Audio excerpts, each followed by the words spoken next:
Hello guys, അപ്പോൾ ഇന്നൊരു get ready with me ആണ് കേട്ടോ. അപ്പം വലിയ കാര്യമായിട്ടുള്ള ഗെറ്റ് റെഡി വിത്ത് മീ ഒന്നുമില്ല. എല്ലാ പ്രാവശ്യം ചെയ്യുന്ന പ്രൊഡക്ട്സ് ഒക്കെ വെച്ച് തന്നെയുള്ള ഗെറ്റ് റെഡി വിത്ത് മീ, ജോലിക്ക് പോയിട്ടുള്ള കുഞ്ഞൊരു ഗെറ്റ് റെഡി വിത്ത് മീ ആണ്. അപ്പോൾ അത് തന്നെ ഞാൻ ലിപ് ബാം ഇട്ട് കൊടുക്കുന്നുണ്ട്. ഹിമാലയയുടെ ഒരു ലിപ് ബാമാണ്. ഇതിനെപ്പറ്റി കൂടുതലൊന്നും പറയേണ്ടതില്ലല്ലോ. അത് കഴിഞ്ഞപ്പോൾ ഞാൻ ടോണർ അടിച്ച് കൊടുക്കുന്നുണ്ട്. ഇത് ഗുഡ് വൈബ്സിൻ്റെ ടോണറാണ് കേട്ടോ. അപ്പോൾ ഇതെല്ലാം ഞാൻ സ്ഥിരമായിട്ട് യൂസ് ചെയ്യുന്ന പ്രൊഡക്ട്സാണ്, അല്ലാണ്ട് പുതിയ ഒരു പ്രൊഡക്ട്സും ഇതിനകത്ത് ഇല്ല. അപ്പോൾ അത് ഉണങ്ങാൻ നല്ല സമയം എടുക്കും, ഉണങ്ങണം. അത് കഴിഞ്ഞിട്ടേ നമുക്ക് അടുത്ത സാധനം ഇടാൻ പറ്റുള്ളൂ. അതുകൊണ്ട് നമുക്ക് ഉണങ്ങാൻ വെയിറ്റ് ചെയ്യുക. ആ സമയം കൊണ്ട്, ഇത് ഉണങ്ങുന്ന സമയം കൊണ്ട് നമുക്ക് മുടി ചീവാം. അപ്പം ഞാൻ മുടി ചീവി കഴിഞ്ഞിട്ട് ഞാൻ സിറം ഇട്ട് കൊടുക്കുന്നുണ്ട് കേട്ടോ. സിറം ഇട്ട് കൊടുക്കുന്നതുകൊണ്ട് ഇത് ഫ്ലിപ്സിൻ്റെ സിറമാണ്. ഞാൻ ഒരുപാട് വട്ടം ഞാൻ പറഞ്ഞിട്ടുള്ളൊരു കാര്യമാണ്. അടിപൊളി സിറമാണ്. നിങ്ങളെന്തായാലും വാങ്ങി യൂസ് ചെയ്ത് നോക്കുക. യൂസ്ഫുള്ളായിട്ടുള്ളൊരു പ്രൊഡക്റ്റാണ്. അപ്പോൾ ഇത് നിങ്ങൾ വാങ്ങി എന്തായാലും നിങ്ങളുടെ പൈസ വേസ്റ്റ് ആവില്ല എന്ന് 100% ഉറപ്പാണ്. അടിപൊളി പ്രൊഡക്റ്റാണ്. അപ്പം ഞാനിതെല്ലാ വീഡിയോയിലും പറയുന്നത് കാര്യമാണ്.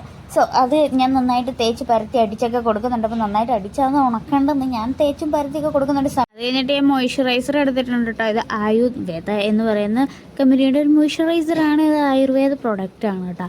അപ്പോൾ അത് ഞാൻ കുറച്ചെടുത്തിട്ട് മുഖത്ത് നന്നായിട്ട് തേച്ച് കൊടുക്കുന്നുണ്ട്. ഇതെല്ലാം ഉണങ്ങണം. ഓരോന്നോരോന്ന് ഉണങ്ങി വരുന്ന സമയം കൊണ്ട് അടുത്തതെടുത്ത് ഇടാൻ പറ്റുള്ളൂ. അപ്പോൾ ഇത് അടുത്തതായിട്ട് അത് ഇട്ട് കൊടുത്തിട്ടുണ്ട്. അത് കഴിഞ്ഞിട്ട് ഞാൻ കമ്മലിട്ട് കൊടുക്കുന്നുണ്ട്. ഇത് ബട്ടർഫ്ലൈ കമ്മലാട്ടോ. അപ്പോൾ എനിക്ക് വലിയ വലിയ കമ്മലൊക്കെ ഇടണമെന്ന് ആഗ്രഹമൊക്കെ തോന്നും. പക്ഷേ എനിക്കത് ഇട്ട് ചേരുമല്ലോ എന്നുള്ള കൺഫ്യൂഷൻ കാരണം ഞാൻ യൂസ് ചെയ്യാറില്ല. പിന്നെ എനിക്കത് വലിയ താല്പര്യമില്ല. അപ്പോൾ ഞാൻ കമ്മലിട്ട് കൊടുക്കുന്നുണ്ട്. കമ്മലൊക്കെ ഇട്ട് കൊടുത്ത് കഴിഞ്ഞപ്പോഴത്തേക്കും ഞാൻ പൗഡർ ഇട്ട് കൊടുക്കുന്നുണ്ട്. ഇത് പോൺസിൻ്റെ പൗഡറാണ്. ഒരു ഹൈബ്രോ പെൻസിൽ എടുത്തിട്ട് ഹൈബ്രോ ഒക്കെ ഒന്ന് വരച്ച് കൊടുക്കുന്നുണ്ട്. വല്ലപ്പോഴും അതൊക്കെ ചെയ്യാറുള്ളൂ, എപ്പോഴും ഒന്നും ചെയ്യാറൊന്നുമില്ല. എനിക്ക് ഇടയ്ക്ക് മനസ്സൊക്കെ വരണം, എന്നാൽ മാത്രമേ ഞാൻ ഇതൊക്കെ ചെയ്യാറുള്ളൂ. അത് വേറെ കാര്യം. അതുപോലെ ഹൈബ്രോ ഒക്കെ നന്നായിട്ട് വരച്ച് കൊടുക്കുന്നുണ്ട്. പിരിയം ത്രെഡ് ചെയ്തിട്ടില്ല ഗൈസ്. അത് പിരിയം ത്രെഡ് ചെയ്താലും ഒന്നും കൂടെ വൃത്തിയാവുള്ളൂ. എന്നാലും ചുമ്മാ ഒരു മനസ്സമാധാനത്തിന് വേണ്ടി വരച്ച് കൊടുക്കുന്നു എന്ന് മാത്രം. 2 പിരിവ ഞാൻ നന്നായിട്ട് വരച്ച് കൊടുക്കുന്നുണ്ട് കേട്ടോ. വരച്ചൊക്കെ കൊടുത്തു കഴിഞ്ഞിട്ട് ഞാൻ മസ്കാര ഇടുന്നുണ്ട്. നമ്മുടെ നോർമൽ എല്ലാ പ്രാവശ്യവും യൂസ് ചെയ്യുന്ന മസ്കാര തന്നെയാണ്, മാറ്റമൊന്നുമില്ല. അപ്പം മസ്കാരയും 2 കൺപീലിയിലും ഒക്കെ ഇട്ട് കൊടുത്തിട്ട് നല്ലതായിട്ട് തന്നെ ഇട്ട് കൊടുക്കുന്നുണ്ട്.